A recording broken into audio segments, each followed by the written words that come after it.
There we go. Welcome to the Hip Hop Hustle podcast. I'm with my next guest, the one, the only P.Lan. Man, it's an absolute pleasure to have you on the show. And part of the reason I wanted to have you on the show is that you're very unique in the world of music, in the world of hip hop. Very rarely do I speak to someone who is also a lawyer and also a musician. Usually they don't go hand in hand from the prescribed path, but super interesting in terms of just the journey you've been on. You've got a lot of music that came out this year. You got the Chaos is a Ladder EP, the Better All at Once EP, and then the Find some Serenity EP, which was a 2-track EP as well. So you've been very busy this year. Feel Fantastic. The remix came out. So it's been a really good year for you. So yeah, man, it's an absolute pleasure to have you on the show. I'm happy to be here, Aaron. I had a little podcast stint like a little over a year ago where I did a lot. And then the last year, I really just was focusing on like I have my career, which is being a lawyer, but almost the same amount of time I put towards that, I put towards music. So really it is like two little paths that I'm on all the time. And yeah, the past year I've probably written like, 50 songs, finished 20 of them, released 7 of them. And I actually have an full album coming out this Friday.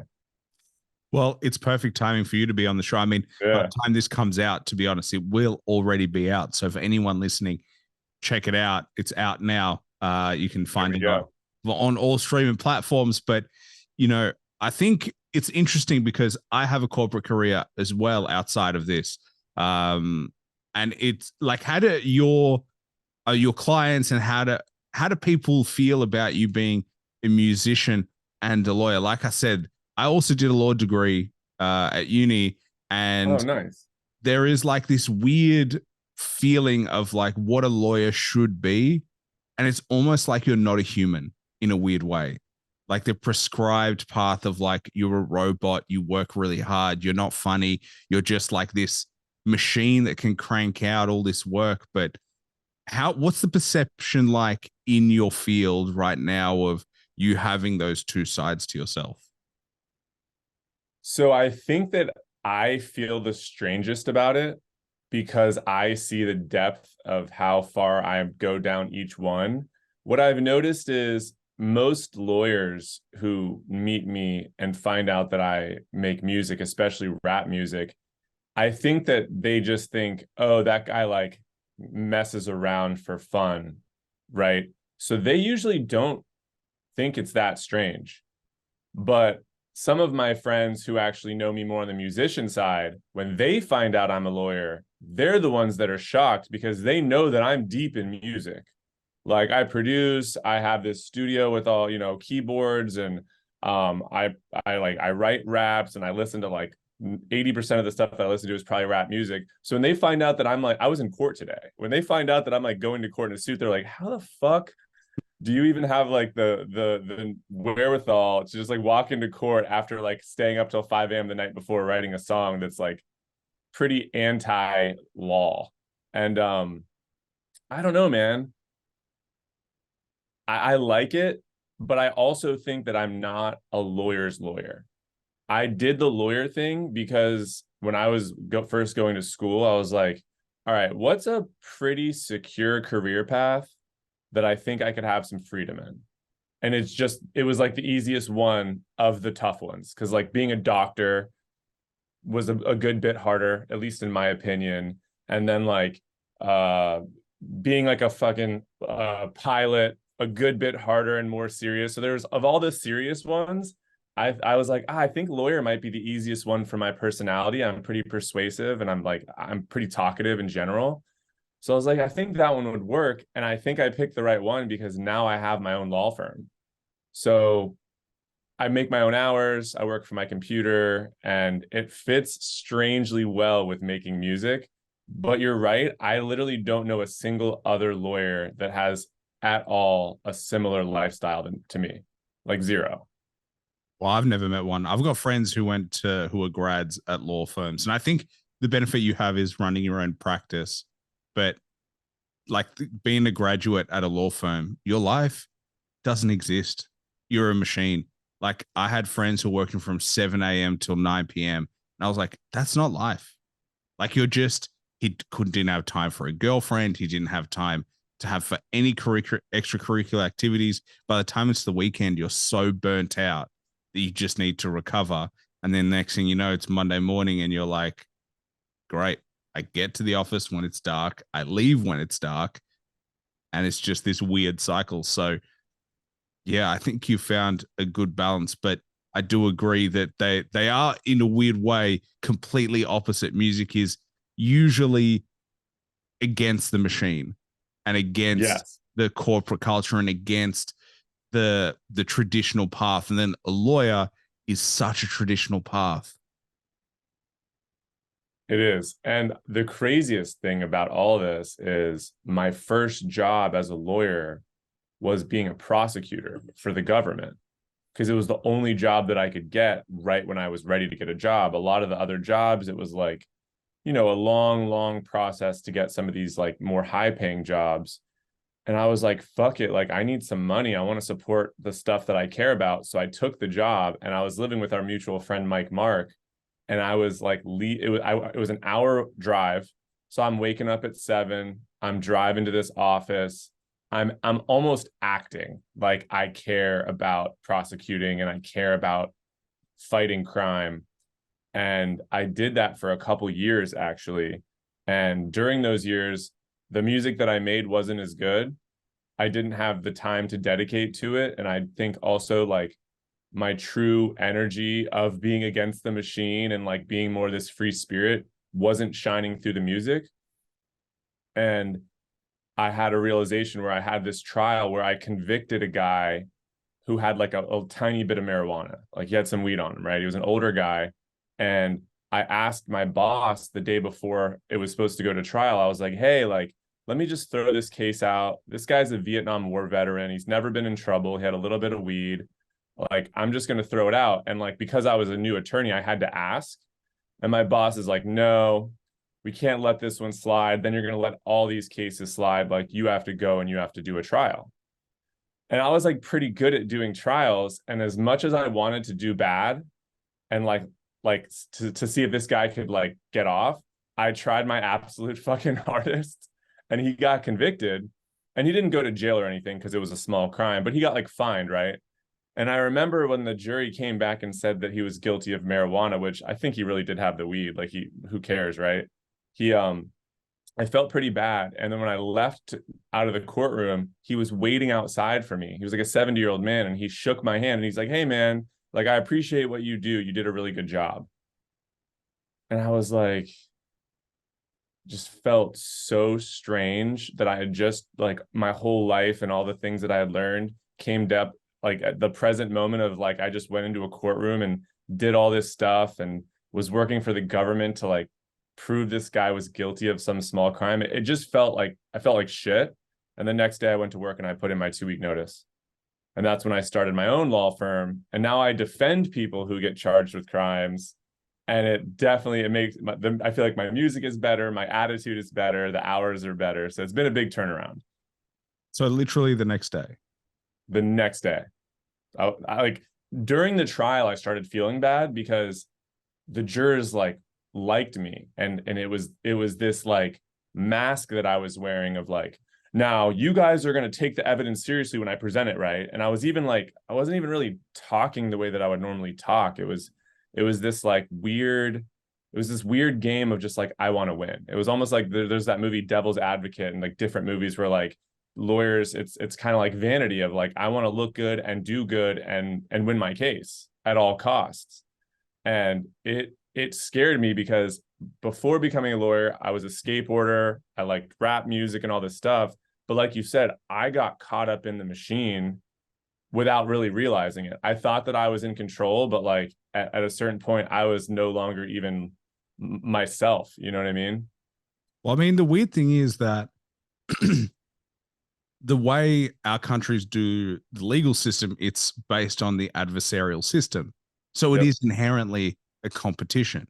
So that's why people often wonder why it's like me versus you, or why it's not about the truth, because it's like there are facts, but it's how you present it. and every fact has a story about the fact, and it's not really a fact until you can paint a picture, and both sides are painting two separate pictures, even though the facts say one thing. So it is strange that we do it that way, that it is me versus you. If I was defending myself and you were prosecuting, the facts are almost in a way only part of it. It's how we can spin it in a narrative of what actually happened. Whereas some countries have obviously an inquisitorial system where the judge actually goes in and he's the one who's, or she's the one who are running the trial, and the lawyers are officers of the court in the sense that they assist in presenting all the facts unadulterated so that they can figure out what actually happened. So it's like, yeah, I used to think that ours was better. And the more that I become older and think about it, then I'm like, maybe it's not as good. But then again, you want to have your day in court where you can tell your side of the story. So I don't know. I think it just becomes weird. We're humans and we just like to fight each other sometimes for no reasons. And I mean, the weed cases right now, I mean, the more it becomes legal, the more crazy it all looks. I mean, first of all, yeah, when it comes to the adversarial system, I don't think it's terrible, like compared to the other styles of the way that people handle crime, other countries. I don't think ours is the worst by any means, but I'm with you. Sometimes I'm like, is this the best way we can do it? Because for sure, like, it's a competition. I get to pick a jury. There's a big group of people and I get to question them and like build this little mini relationship. And I can tell if there's a guy or girl looking and listening to me a little more intently, or if I say a little joke and they laugh, and then I'm like, well, I'm picking them.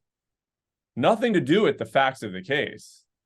It's like just it's this game where I'm being persuasive and I'm trying to be charismatic. And it's like that element is not really, it doesn't really fit into, did this guy do something or not? But it's there and it plays like, and me and Mike used to talk about this because he's in sales, and it's just like, it's the same thing. Like, I'm selling a story versus some other guy that's selling a story. And if you're really, really a lot better than the other person, sometimes the facts, like you said, don't even matter that much.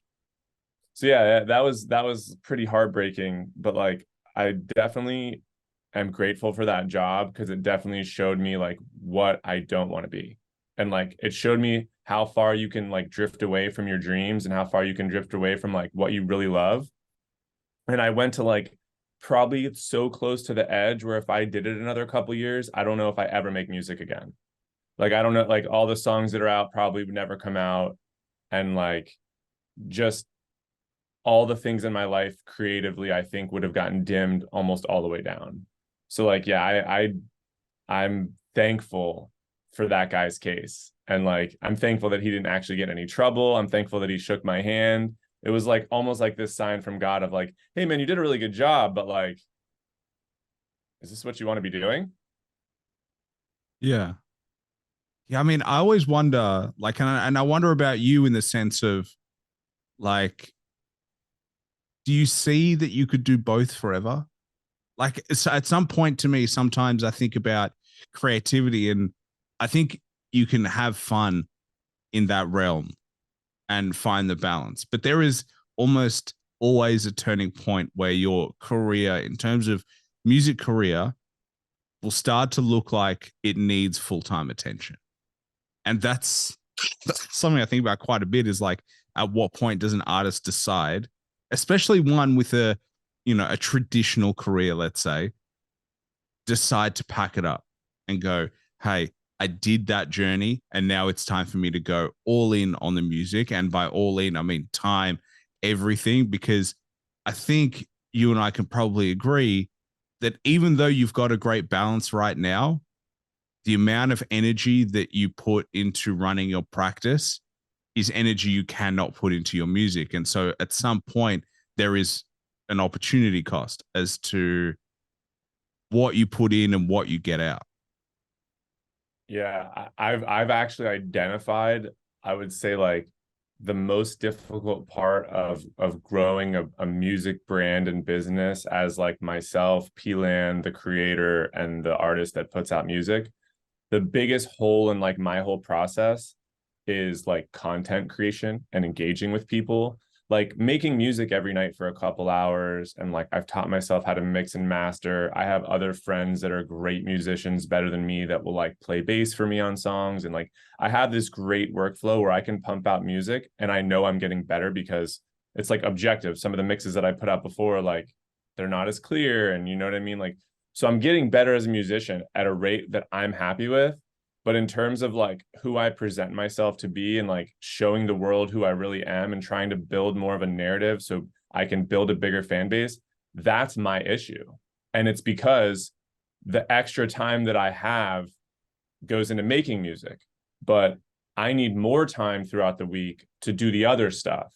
And then every once in a while, if I do take a little time off away from my career, I'll make videos and I'll kind of go to events and I'll go out in public more and be myself. And I get little growth spurts and I get motivated and my songs grow, and, you know, I'll get more engagement on social media.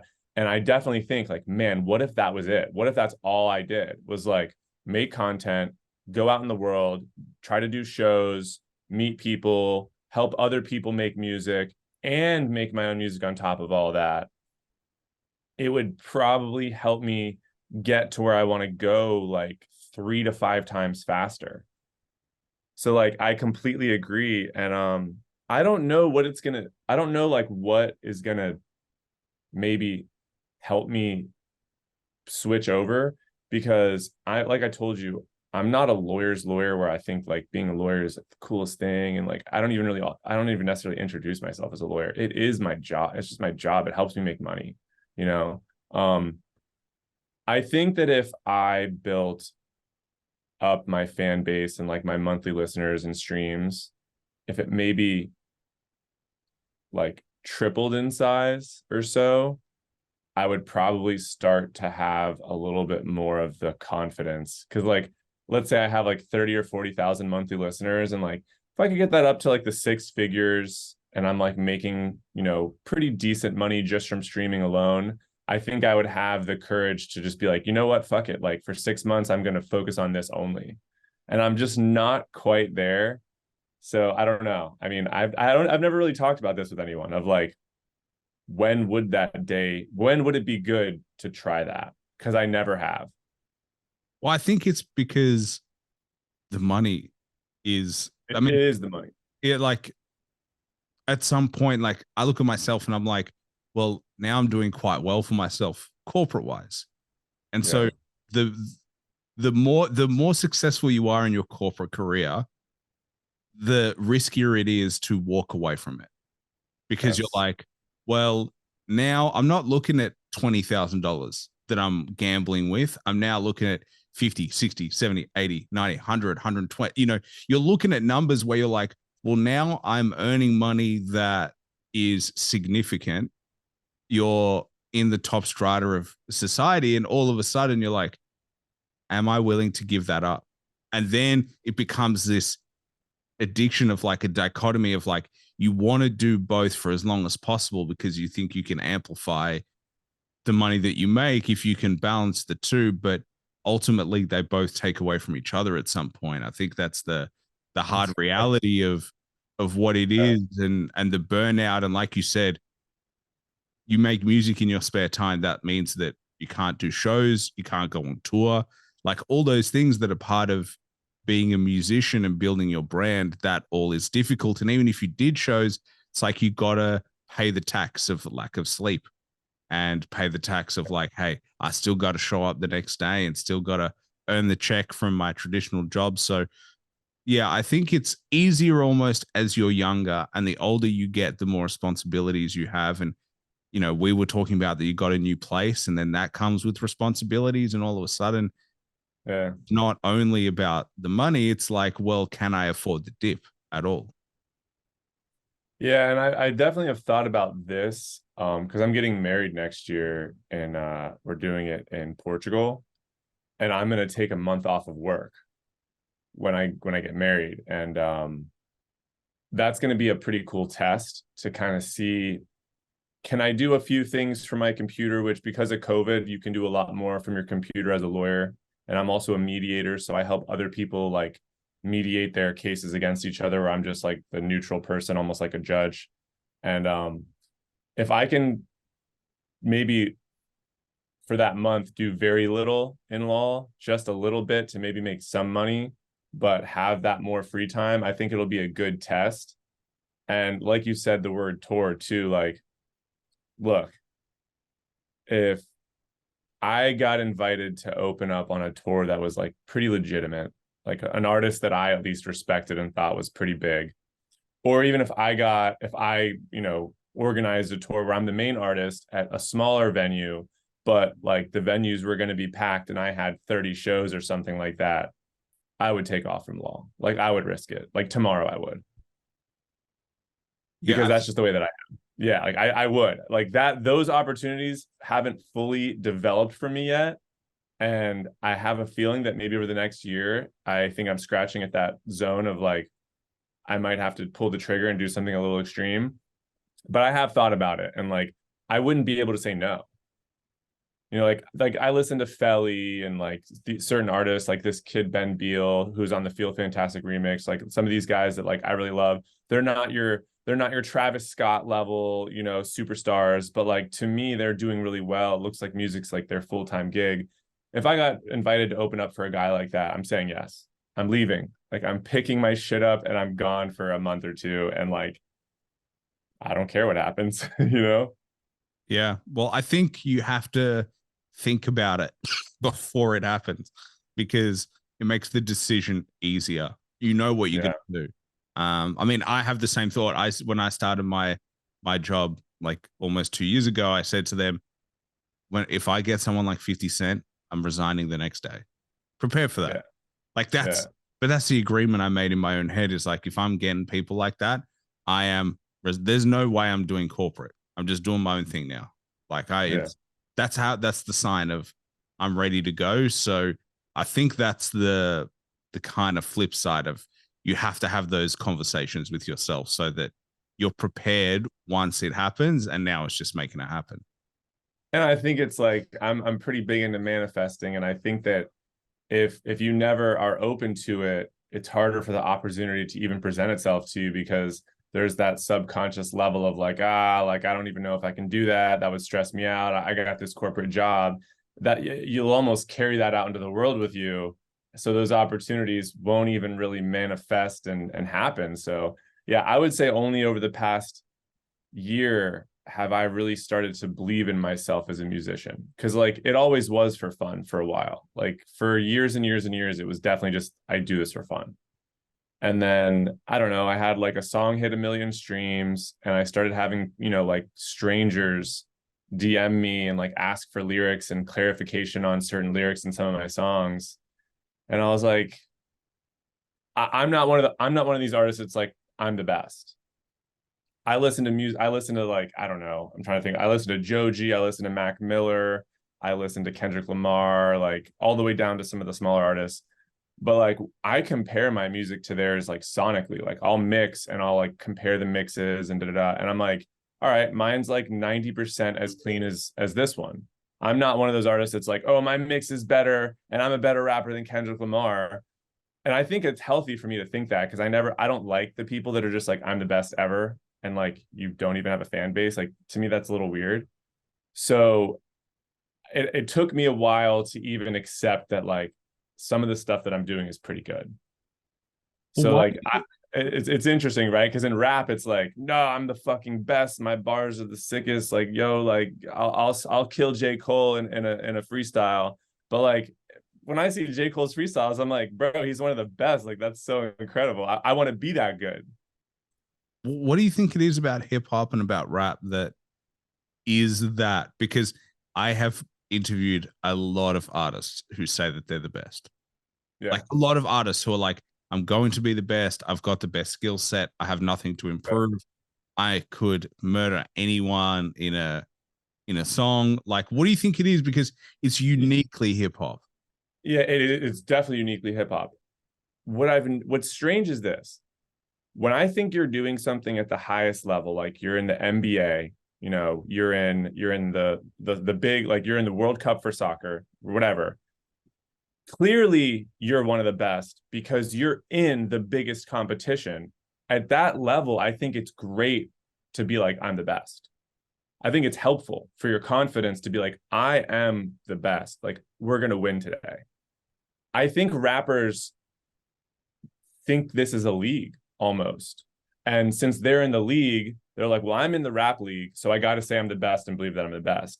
However, the way that I view it is that there's like levels to the rap game. And in my opinion, it's pretty obvious if you're just like sitting by yourself at home and you're not trying to brag to anyone, like, all right, who's like the top 30 guys right now that are really doing well? And like, you know who they are. And if you listen to their songs and then you go listen to one of your songs, objectively, you're sober. It's like, it's 2 p.m. I think a lot of people can go, all right, I know why they're that good. It doesn't have to be that I'm bad, but I will hear a J. Cole verse or a Kendrick Lamar verse or a Mac Miller song or even Lil Baby, who I think has like this, like the crazy flow. Just, and I hear that and I'm like, wow, that is fucking incredible. Like, I aspire to be that way. But for whatever reason in rap, I know people that have like no fans and have released one song and they say they're the best. And I think that they just think they're in the league already. And what I would say is, I just don't know if you're in the league yet, bro. Like, you're playing pickup basketball right now at the gym. You're not in the NBA. So to say you're the best at the pickup game, I think it's counterintuitive because I know I get better. I study shit. I practice different flows. I like make different beats to see what kind of stuff I can find in my tones of my voice. I experiment with different chord progressions and like just all kinds of shit. And some of the stuff that I make even right now is not that good. And then in the process of making some not that good stuff, I'll do something and I'll show it to some of my friends who are honest with me. And they'll be like, yeah, dude, you crushed it. And then I'll show them some of the other stuff and they'll be like, yeah, you probably don't need to release that. So like, I'm humble because I show people who love me but are honest with me some of the stuff and they're like, yeah, like that I don't know, I don't really like that. So like, maybe it also has to do with like maybe surrounding yourself with people that will be honest, because yeah, I know that for me it's helped me actually become a solid artist, a better rapper, by constantly looking up to the guys that are the best, aspiring to be them, and knowing that I still have a ways to go. Well, I think you mentioned a few important things there. Is like they say hip hop and is a sport, and it Yeah. definitely is. But I've always seen the best athletes in the world don't say they're the best. They just are. Everybody knows. Like, no, Michael Jordan doesn't have to say he's the best. Everybody does it for him. So he just walks around and everyone's like, hey, do you remember that era, the Michael Jordan era? It was the greatest era of all time. Now people are looking at LeBron. Like they just do it. Cristiano Ronaldo, Lionel Messi. Everybody knows. There's no debate. It's just they're unbelievable. Like they're the greatest of the era. And then there's debates about like, okay, who's up there in the greatest? And tennis is a great example of like the Roger Federer, Rafael Nadal, yeah, Novak Djokovic. Like, who's the best of that era? Everyone knows Serena Williams is the best female tennis player of all time. There is no debate. It's just she's won the most by such a significant margin that it's not even a competition. So I agree. And then if you keep telling yourself you're the best and you're not even close to the top tier, well, then you stunt your own growth because you believe that everyone's a hater and that you're not getting the respect that you deserve. Well, if I'm the best and everyone's hating, they're jealous. And then I don't have to improve anymore because they're jealous and it's the world's fault. It's not my own fault. And, I make this podcast. I'm well aware that I'm not the best podcaster. I don't even think I'm close to having the skill set of being in that conversation of being, a good podcaster. I know that I'm good at certain things, but there is so much improvement to go. But that is the point, that like you cannot start and be the best. It is a work in progress constantly.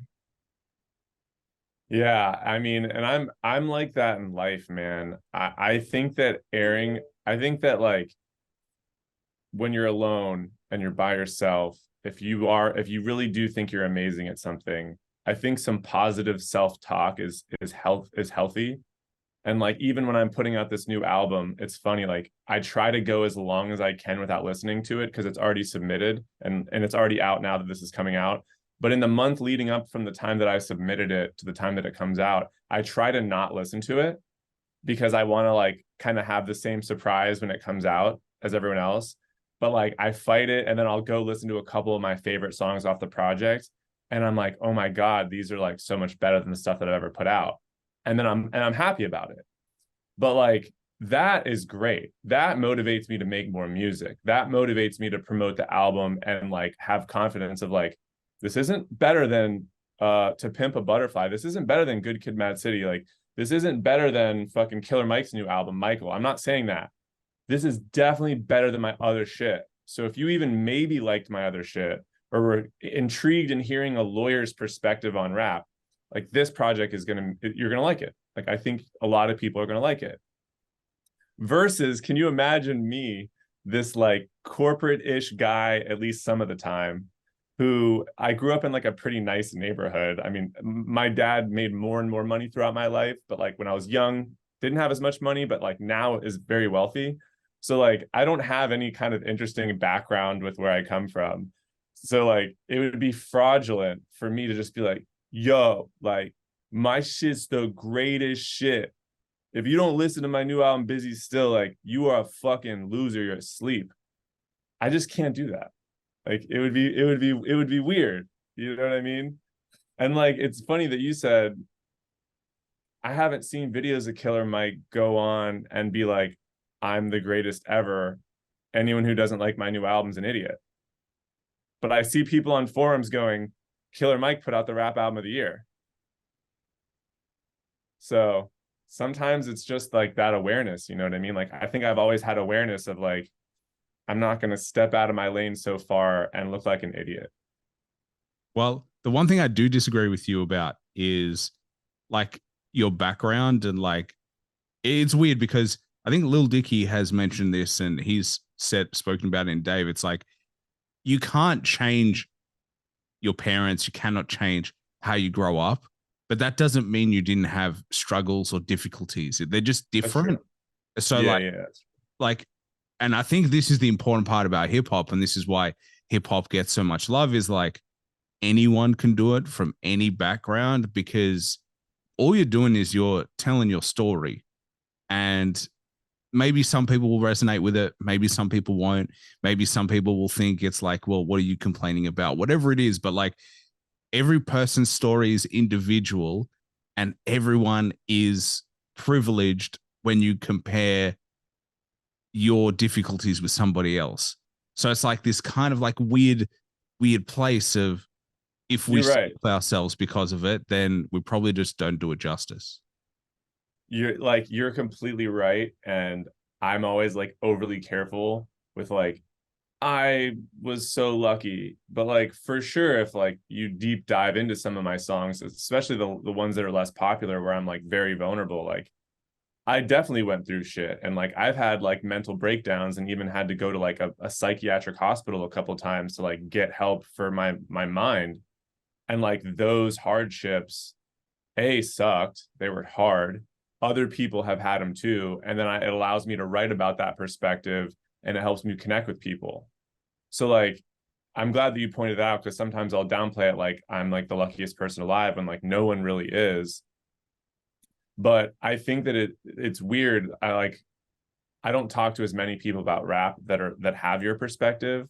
A lot of people that I've grown up with or just like, you know, people online, it's just like, yeah, like you're fake, like you're making something up. But like that was kind of my point is that I don't put stuff in my music that's about somebody else's life and say that it's mine. That was more of my point. So I'm glad you pointed it out. Like you're not going to see in my music, hey, I'm from the ghetto and like, you know, like my mom, like the Danny Brown song, like my mom had to like braid hair for $25 for us to get by. Like there will be nothing like really at all lies in my music. And that was kind of where I come from is like I like that I do that. And then sometimes I'll tell a story that's about some other thing. And then I can be more creative and I can like tell a story from whatever perspective I want. But I think that's the other interesting thing in hip hop. Like I'll see on Genius, somebody breaking down their song and they'll say some of the lines and they'll be like, that's a lie. That's a lie. That's a lie. And like, I'm not mad about that because it's art. We're writing poetry. It doesn't have to be truthful. For me, it's just hard to not be authentic. When I'm saying I in my songs and like talking about a journey or talking about how I'm feeling, it's almost all like how I'm really feeling, you know? And Dave's a good example of that. Like he's always found such a cool way to say things that are relatively truthful to his life, but they're still interesting. But what if Dave tried to make like a gangster rap album that like was about him selling crack when he's never sold crack? Like maybe it would be cool because maybe it would be a satire, but I like the stuff that he does more, you know? Yeah. Well, I think the interesting thing about being fake is that it's still through your perspective of what that fake life would be. Yeah. Like, I think it's all on tone. I think that's the important part. It all depends on the tonality of Yeah. it. Yeah. And if you're claiming clout because of stuff you never did, that's one thing. But if you are just like imagining your life, reimagining your life of like, okay, what would it be like from what I've seen and my experience now versus going through it in someone's footsteps? I think there is something there in terms of like, how would I feel if I tried to put myself in somebody else's shoes who lived that way or had to go through those things? And yeah, I don't know. I think that art is not like we limit ourselves by saying art has to be true because Yeah, for it's sure. For sure. inherently not true. And then hip hop almost does itself a disservice where it's like, hey, you didn't do any of that stuff. And it's like, yeah, but it sounds better. Like Yeah. comedians do that Yeah. all the time. Like the jokes that they have, the story, they're like, I went to this place the other day. That's not true. Yeah. It, Almost none of it that really happened to them. well, they just like, and I've heard comedians break it down. It's like, this story happened with a teacher, but it sounds better if it happened with a cop. And if I changed this wording of it, it makes it better. And if I put this phrasing at the end, it makes it better. And all of a sudden, it's very different. But the idea of the joke came from something in their life. So you have to have creative license. If you're Yeah. limited by a truth, Yeah. well, then you're not really a creative because you're just saying exactly what everyone else is doing. And that's no different from anyone else. Yeah, and I think the word that I always search for is like being authentic. Because like you said, I can be authentic in a different perspective because it's me genuinely saying what I think that perspective would be or what an experience that I haven't had but I've seen happen. What would it be like for me to go through that? Me writing about going through something that I've never gone through but I've seen other people go through could be really interesting, right? And maybe for the purpose of the song it would be hard to tell if it's a story about somebody else or a story about me. But yeah, like I think that sometimes I on the outside I'm like, yeah, like I have a little bit of a fear or a little bit of like an insecurity of anyone hearing my music that doesn't know me and being and like finding out some truth online and be like, that guy's not doing what he says. But really, I think it's more of like the fear comes from like my own voice of like, hey man, you've had real stuff happen to you and you've gone through a bunch of unique situations in life and even with your career and the fact that you have a fiance and just all the stuff that I've gone through, it's like there's enough there, like cultivate that, and like that's kind of what I've tried to do lately is just be like, yeah, I can veer off and sometimes I will veer off and I'll write a song from the perspective of a girl and the whole song is she, right? And I love doing that. But like I guess I'm always like, don't ever veer off too far to where you're not even like using all the ammunition that's literally I'm 36, like the 36 years that you've lived, you have so much ammunition for creativity. Don't listen to these other guys' music and go, I have to make a song about the club. And that's the part where I guess like after us talking, it's that even I just feel like I've just learned that like I always try to make sure like, dude, don't make a song about the club because you know the Migos got popular making that like club music. Don't, you know what I mean? Like if you go to the club with your fiance next week because you guys want to have a crazy night and something funny or weird happens at the club, that's when I want to make the song about the club. You know what I mean? Because then it is authentic, and I could even do it from an interesting perspective in the song. But at least I went to the club and something happened versus like, all right, what's a hot line about popping a bottle? And then like, I don't know. And what's funny is I'll write some stuff like that has nothing to do with me. And I've always wanted to like eventually write music for other people. And I've even created like a couple alter egos for myself as like a joke. And one of them is called Mike Murda, because my real first name's Michael.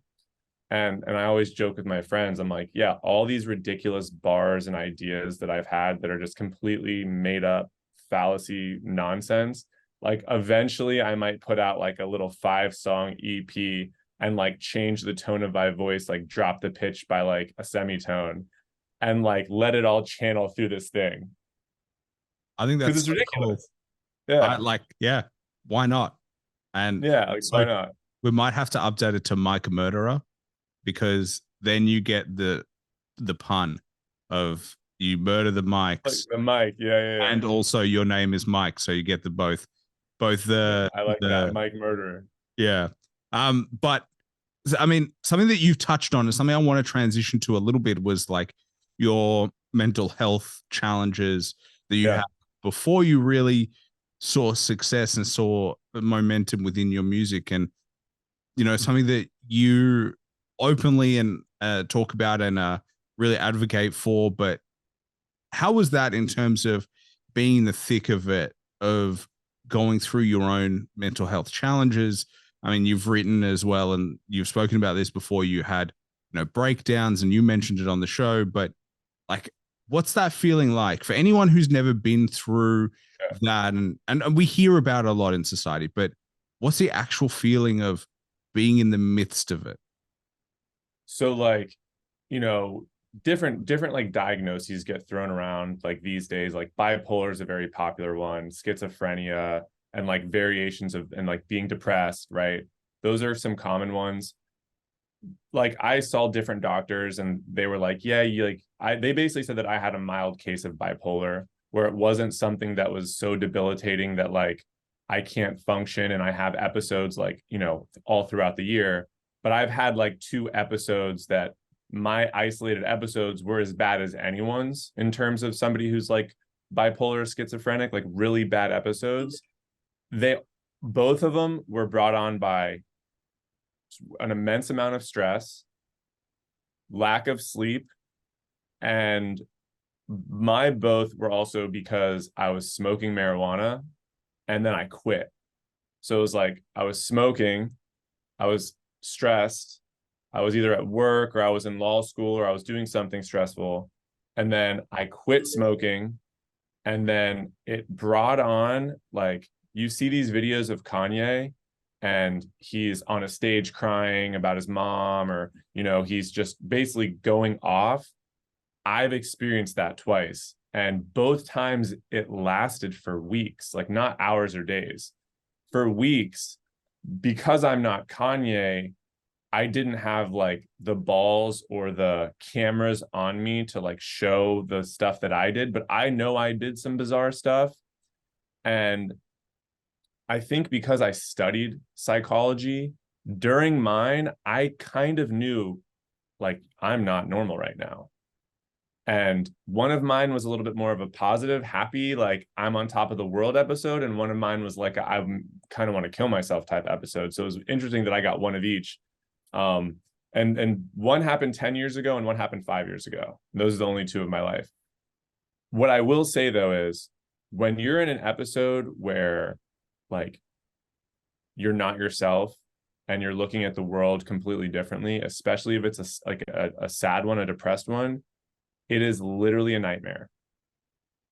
Every hour of every day is a nightmare. You have a voice in your head that takes over your normal voice every day. That's like the real you that is like, oh, I have a podcast with P.Lan today. I'm pretty excited. Like that just normal, fun, easy to talk to voice. When I describe my mental health issues to people, it's like, what if your worst nightmare, a character out of a movie that you were afraid of or that you didn't like, was able to come in, take him hostage, and take over. But you, as the chooser of the thoughts, could like, no one told you that he took over. He just fucking took over. And then all of a sudden, you're looking around at the people that you love or that you like or whatever, and you're just thinking crazy, bizarre thoughts about them. Maybe that they're trying to hurt you, or maybe they're telling you that, dude, you're not even a good person. Like, you're pretty shitty. It's so bad, man. And that's why I advocate for it, because it's like life and death. It's really fucking serious. People who have like those really severe mental health problems, it's, I don't wish it on anyone. Like, for me to avoid having another episode, like, I see a psychiatrist, I see a therapist, I work out, I don't smoke anymore. Like, I've had to do so many things to avoid having one of those episodes. I would pretty much give up anything in life but music if that was the deal, to not ever go to that place again. Just whatever your worst day ever has been in terms of a breakup or whatever, you lost your job, feeling that bad, imagine just a static feeling of that bad for like 2 months. Did it just Sucks. come out of nowhere?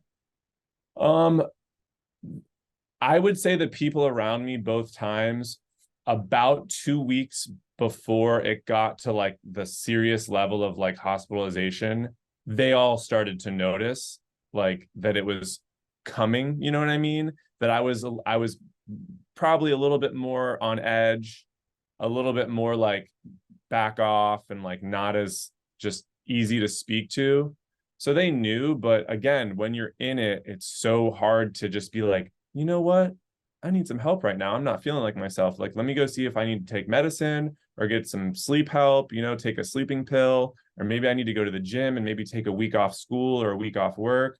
It's so hard when you're in it to do those things, but those are the things that could help avoid it getting as bad as I did. Because like mine, it's so strange. 98% of my life, I'm this. I'm very stable. I'm calm. I'm grounded. I try to be respectful. But the 2% where I was in that other thing, it was so shocking that, like, I don't know, maybe there's a reason why I had to experience a high, you know, breakdown and a low one, because whatever platform I do have for the rest of my life, like, my life goal is to kind of shed more light on that, hopefully even get more research on what goes on in the brain and like why this happens, because it happens to like more people than you think. I want to say like 1 in 5 men will experience that high or that low kind of breakdown in their life. Yeah. I think it's the mind is a powerful thing in every sense of the word, that you can, you know, you spoke earlier about manifesting your future, and then at the same time, just one day it can just switch on itself. It's like, surprise, all this shit that you thought you were doing that was okay has led to a really bad outcome. And I think that's what it is we don't do a lot to look after ourselves, that we're like, oh, you know, we do those classic things of, I'll sleep when I'm dead, or Yeah. I'll exercise tomorrow. I'm stressed, or hey, I won't eat that healthy thing. That'll be like, you know, I'll start my diet tomorrow. And so you convince yourself that you're managing, and then I think the manifestation can sometimes come, and you've been convincing yourself for so long that you need a circuit breaker, which is a really difficult time, where it's like, no, you have to reevaluate what you're doing. It's like an injury in a weird way. You haven't looked after Yeah. yourself the whole time, and now you're injured and you have to recover from your injury. But doing those things and recognizing those things within yourself of like, how do I stay the best version of myself, is something especially men don't do very well. The injury thing is the best analogy, dude. Like, you're better at podcasting than you think, man. I really appreciate that, because sometimes when I'm on the spot, I can like be long-winded to try to really sum it up, but like, that's what it is. For a couple years leading up to each of my episodes, I was in a stressful like school or work situation, and I was trying to manage it with like either drinking or smoking, and I was starting to not sleep. Well, that's like my brain getting injured a little bit every day. It's like if you injured your wrist just a little bit every day, eventually it's going to break in half. So the real mental like breakdowns that people suffer, it's never from the day before, almost ever.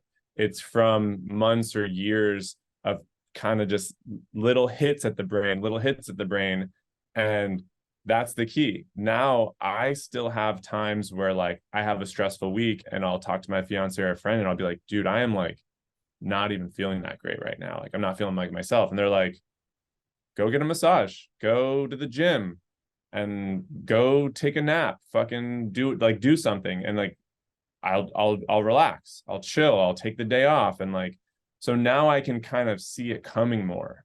And that is a little bit of a gift that I think I have, is that I'm super aware. But again, I think I'm only aware because I had such a bad time during the lows, that I'll do any, like I said, I'll do pretty much anything. I'll try anything that's going to make the brain, my brain healthier.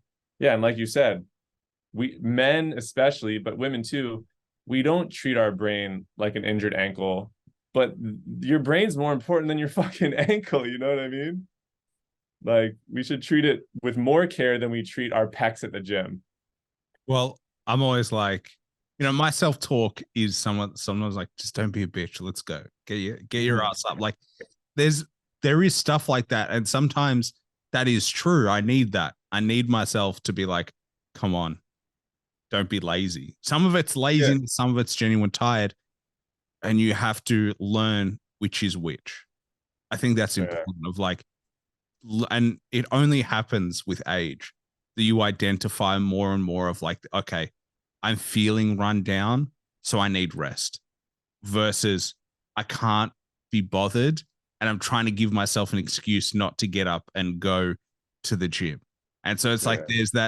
there's that the balance between the two. But if you can nail that, I think you can really look after yourself. And then there is a point where that becomes habit, where, if you need to meditate, you just meditate every day. You just know that's what I do. Like for Yeah. yourself, you go see a therapist. That's just what you do. You didn't say once while we were speaking, oh, I'm trying to go to my therapist. You're like, I go to my that's the self-talk of like, I go. Yep. So that Same with the means, gym. The yeah. gym is the gym is therapy for me. I used to lift and be like a pretty big guy, and I was like, oh, I'm gonna be a bodybuilder. It was just like this weird phase that I went through, but it taught me a lot about how to work out. And now I go to work out, and it's like, yeah, I like that it keeps me in shape, but I'm not some big jack dude, and I don't aspire to be that anymore. But what I get out of the gym for my mind and body is this crazy meditative process. I'm always kind of studying new music while I'm in there too. So I've made the gym this hour of my day, 5 days a week, that isn't, the gym. I've created a habit and a routine out of it where it's like, oh, I get to go study some new songs that came out this week, listen to some of my mixes, get deep breaths in while I lift weights. And I don't have to go in there to be gigantic and jacked. So it doesn't even have to be that stressful of a workout. It's just enough to sweat and feel good. And that is, I think, there's an art in life to that. Like even with work, right? Like, oh, I don't love my job, so I can go there and be a dickhead and hate it, or I can like make the best of it and start planning for what's going to come after. So like, yeah, I definitely lean now in life towards just like, my glass is half full. Like it's full. Honestly, it's filled to the brim. But even when it's not, it's still half full, because I don't want to call out. There's somebody very close to me in my life. I won't call them out. But it's the opposite. We have like the same opportunities. We're very similar, but it's like the glass is half full. And why did this happen to me? And I'm like, dude, this is not going to help you get any further, dude. I honestly can't handle it. People who complain all the time and Yeah. are always like, woe me. I'm just like, well, you know what you need to do. Like, I'm not holding your hand during this. Like you make your own luck. I'm a big believer in that. I'm not a huge believer in chance. I think chance is like the outcomes of a lot of things that you do Yeah. manifest itself into reality. And so you may be doing things for 5 years that you don't know about, and then one day you get lucky, but you've been doing the right things for 5 years. So it's Yeah. like that's to me how it works. But if you look on the bad side of everything, guaranteed life sucks. Like if you only Yeah. look for negativity, you'll find it. And was what I always wondered, and I haven't been able to figure this out, is do those people realize that they're looking at everything negative? And then like, do they kind of have any idea of like, this is me, like I am negative and like life is kind of a bummer? Like, do they know that they're in control, or do they, what I think might be accurate is they truly just watch these things happen, have this negative lens, and just think life sucks without even realizing that like there's a lot of control in the vision. I And I think think that's probably why it pisses us off, right? It's the second one because it's like, dude, what?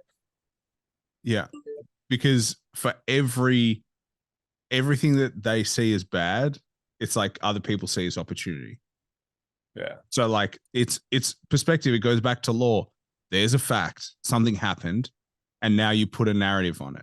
You start to give it context, you start to give it background. And I think these people have been doing it for such a long time that they think that they're being a realist, where in actuality they're being a pessimist. Yeah. And I think it is almost impossible to be able to get out of that habit because it genuinely is a rewiring. Like you just it requires strong focus to be like, my initial thought is not correct. I have to transition and I have to train myself to be like, okay, I thought that was bad. Let's find the good. And so you slowly work at finding good in every bad situation. And I don't think people really want to do it, despite the fact that they probably should. Yeah, I think like I write a lot of my music about like how like life is a game, and like, you know, I'm playing from my perspective. Like this is my game, and like in any game you play, like you have adversity, right? So I always look at like, all right, like how can I use this? How can I get better from this? Like I like kind of enjoy the challenge of finding solutions. Even when I'm mixing songs, or like I recorded a video of me and my friend in the studio the other day. We were trying to rhyme with chandelier. We wanted something that sounded cool as chandelier. So like I just put my phone up and just it was us being fucking goofy and like chandelier, pioneer, in the clear, and like we had fun for 12 minutes trying to come up with the perfect line to rhyme with chandelier. And then like when we came up with it, we were like, yeah, like we kind of like that. And like that was an analogy for my life, is like I will struggle, I will look goofy, I'll go through whatever people think of me if I think that I not when I think, if I'm actually trying to find that solution. Like I'm willing to just roll with whatever happens because there's usually a solution to your problems, or there's usually like some sort of learning experience that you can that comes from these problems. And it's weird because that's the game. I feel like if you just see it as everything's negative, then you're not even playing a game. It's playing you. Like the game is playing you, and that is, I just can't get behind that. Well, I think we're looking at, and companies are looking to gamify everything because Yeah. everybody knows that the best things are like just games. Yeah. That's what we like to do. We like to play a game. And so that's what I do. I'm the same as you. I'm like, this is a game. Like life is a game, but my corporate career is a game. Yep. I'm in, my career is in sales as well. So like I see that as a game. What like the game is to make the deal. So how, what do I have to say, and how do I find it, and how do I maneuver, and what do I say here? It's all strategy based. I love that kind of stuff. And so it lends well to being competitive as well, of like, I want to win, and I see it as a game. So you can create milestones and little wins for yourself. And all of a sudden it's not as difficult. Although I will always struggle with admin. Admin drives me absolute crazy because like that's the assembling of all the pieces you're and that drives me nuts. I'm like, I just want to play rather than like doing life admin, because I think we do way too much. And that is genuinely overwhelming. Like, how much paperwork did you have to do to get your house? It's like crazy the amount of paperwork. And I look back and I'm like, 1,000 years ago, we never had to do that. Like you just, Most people that I do business with, and like I have a partner at my law firm that started it, and like I specifically try to find people that are good and enjoy those things, like the administrative process, just like setting up systems, but like in the back end, just the super boring, tedious.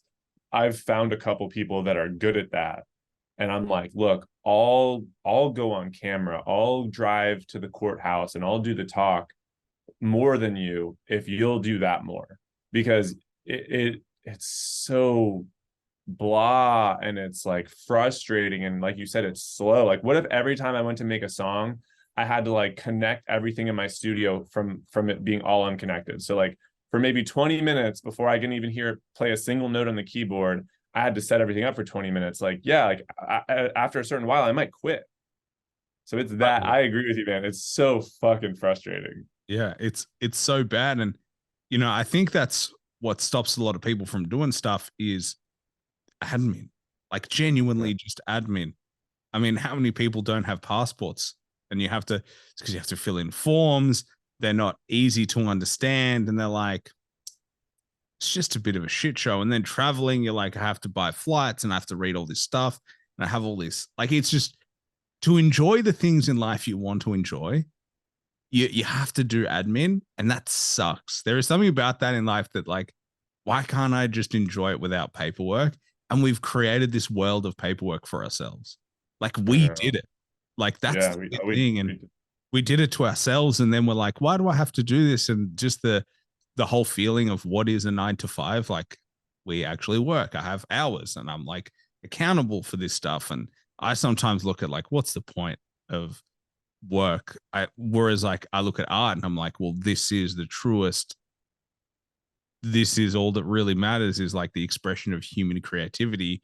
And there is nothing more human than to express yourself rather than working in some job in this conglomerate and concoction of a society that we've somehow built. Yeah.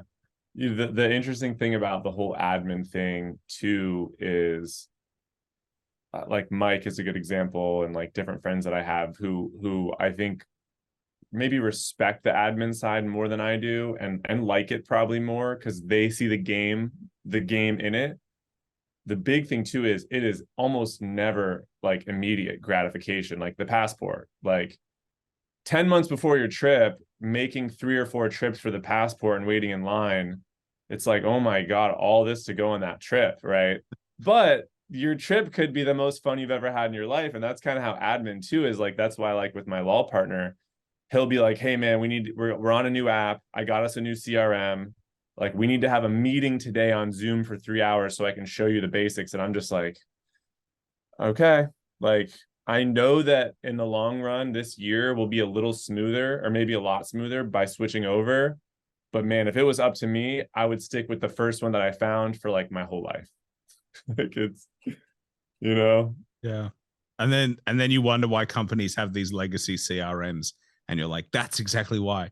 Because they cannot be fucked changing. It is too much work and they don't see any perceived gain.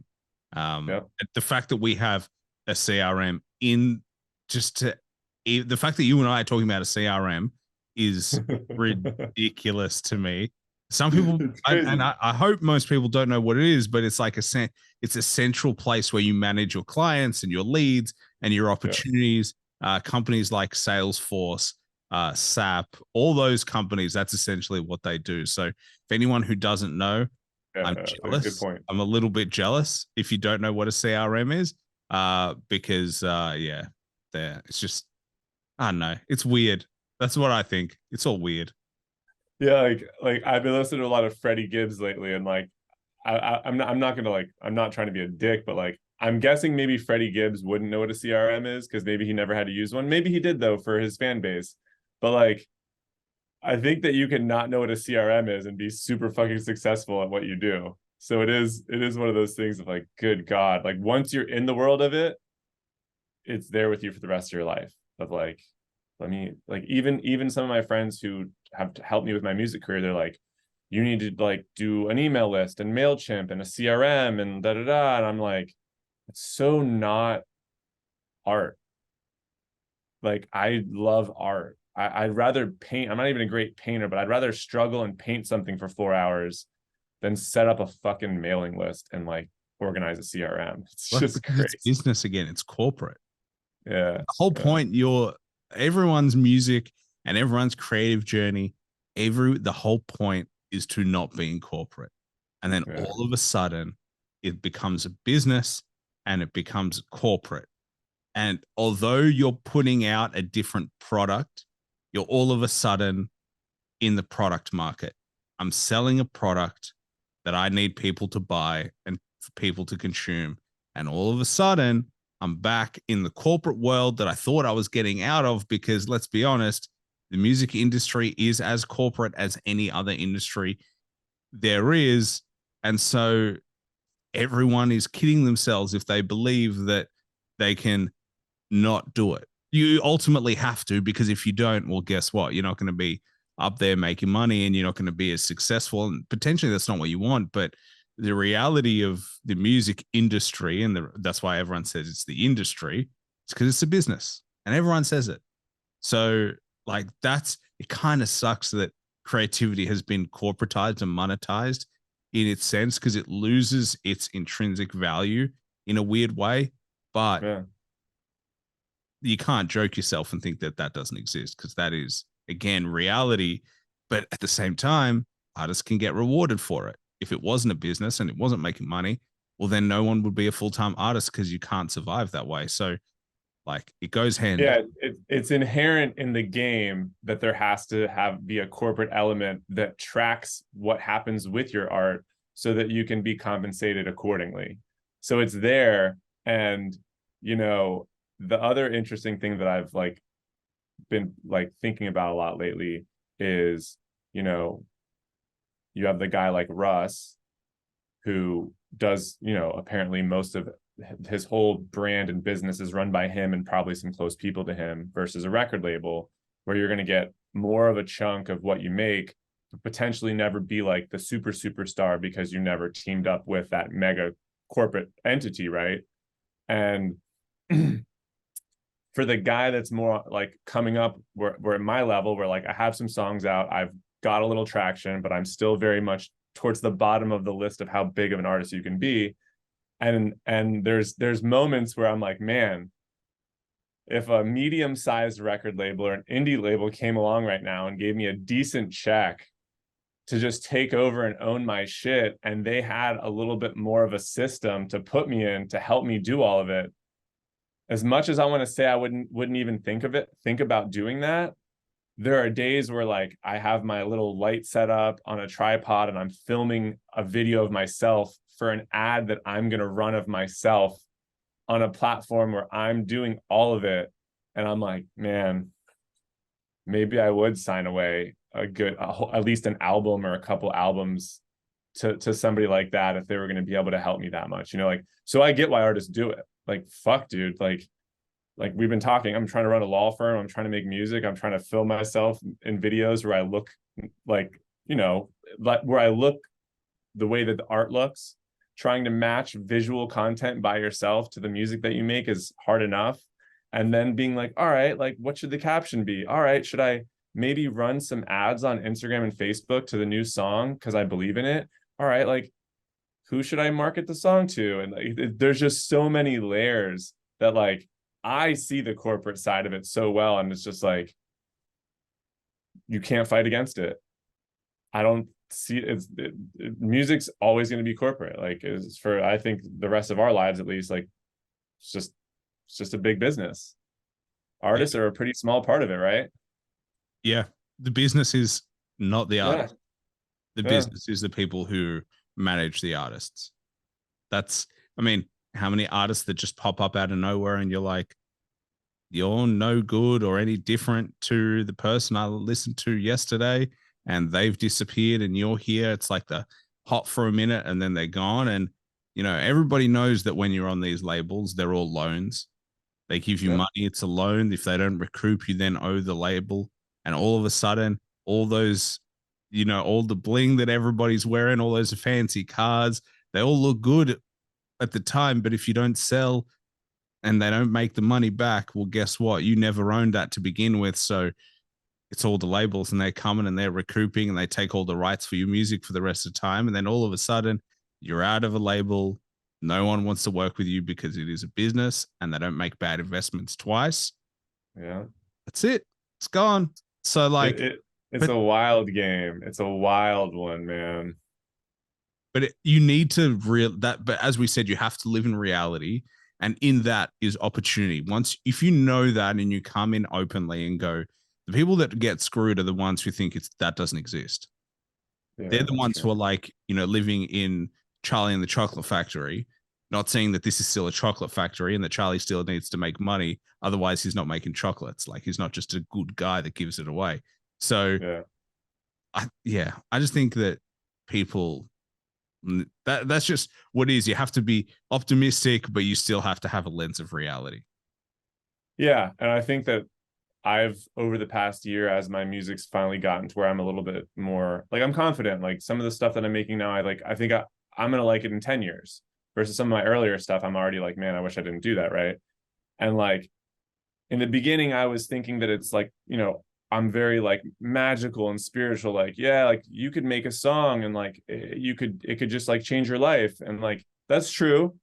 But you could also make a song that's incredible, and if you don't play the game at all and you don't figure out the marketing and the machine part at all, you could make a song that's that incredible and only ever put it on SoundCloud and no one really hears it and you die one day. And there it was. So like that's the thing that I try to tell my other friends who are artists is like, don't make the best thing ever that no one heard. You're better off making something that's pretty good, that you market really well, that everyone hears, because that path will take you down a lane where you might make the best music eventually anyway. So don't worry about your first thing being the best thing ever with no business behind it.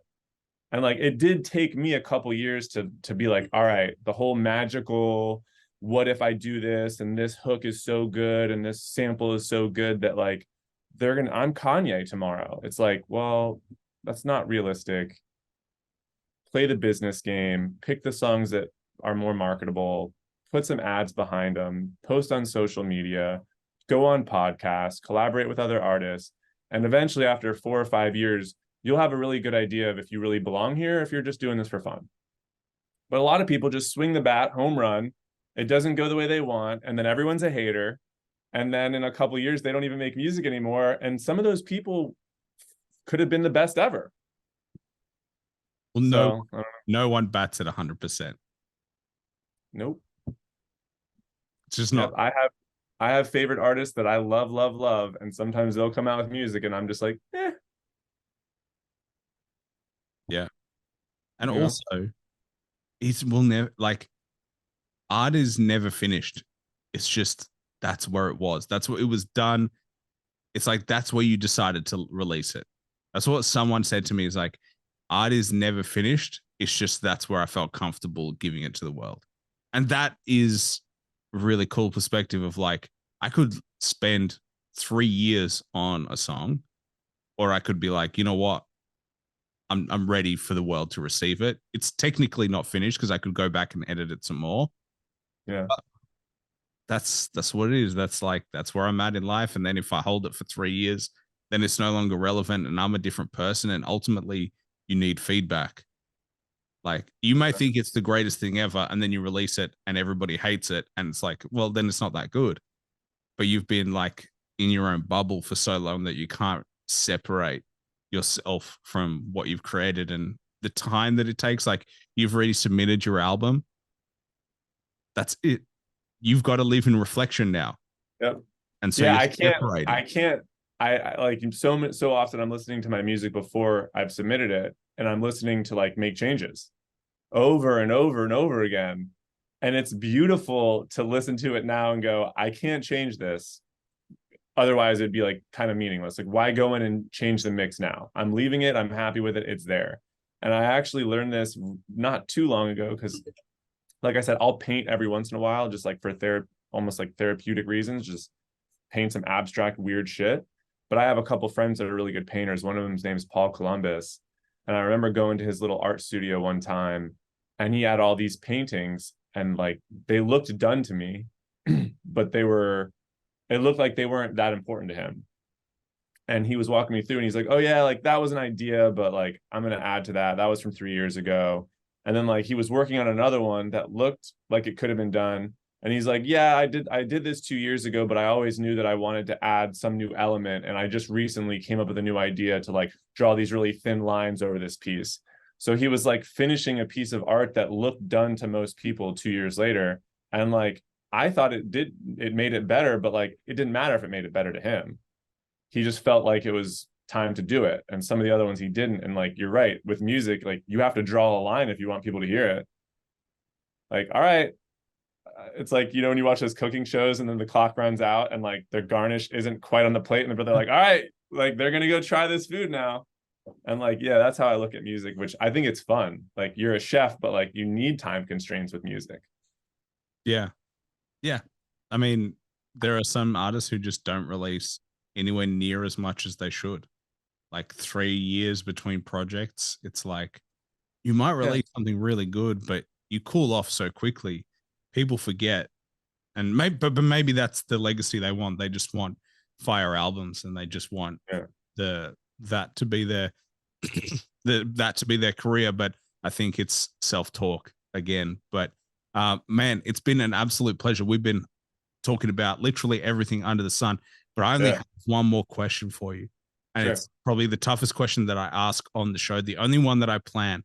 But if you had to recommend one album that everybody should listen to at least once, just to get an appreciation of, cannot be your own music, can be any genre of music, what would it be? What instantly came to mind when before you were even halfway done with that question is Radiohead, Kid A. That album, the production, I think is still ahead of its time. I know that I listened to it when I was pretty young because it came out, I think, in the 90s or maybe early 2000s. When I listened to that as somebody that like, I've always loved all types of music, it changed my DNA. Like it definitely changed the way that I moved throughout life, and like it changed my ears and the way that I heard music, because I used to listen to lyrics only. And then when I listen to that piece of music, you hear Tom York's voice with this monumental, lavish, lush production. And I was like, I didn't know music could do that. So that album from start to finish, just listen to it one time, probably at night when you're alone and you can really tune in. I think that album will help everyone just like be a better listener for music in general. That's awesome. Love that. Love that recommendation. Obviously, the one and the only P.Lan. Been a fantastic year. What's your album called? The one that's dropping on Friday? It's called Busy Still. And it's about being busy, finding stillness, but still being busy. So that's kind of like the whole theme of it. Well, I love that idea. Busy Still. It's going to be out now. So for anyone who's listening to this, it is out now. Go check it out. Hopefully, the people are already listening to it, and this is just a little push forward in the numbers. But man, it's been an absolute pleasure. Very interesting to talk to. As I said, very unique in the world of hip hop and the perspective you come from, and I think that's only a good thing. So the more that you get out there, and the more that you continue to share, the more people will align to it. And as I said before, everyone's on their unique journey, and you never know who's gonna, click with yours. So I think it's all our obligation to keep doing what we're doing. And man, I can't wait to see you keep doing well and hear how that album goes, because I'm sure it's going to be fantastic. Thank you for having me. It was a pleasure. It was great to like actually get to know you, and you taught me a lot during this conversation, even with us, fleshing some of these ideas out. It even helped me a lot. So thank you for having me, man. Well, my plan is to one day for people to be like, oh, if I just talk to Aaron, maybe I can create some good music. And then who knows, I can be a consultant. I just go into the booth and we talk. You have a Rick Rubin vibe, man. I'm being honest. So I appreciate the conversation. This wasn't me coming in trying to push my thoughts, and I learned a lot. So I appreciate it. Well, you and I both, man. So thank you very much. And when you come down, we're going to have to do this in person. Yes, I will be in Australia. I will say in the next 2 years, I'll be there no matter what. Guaranteed.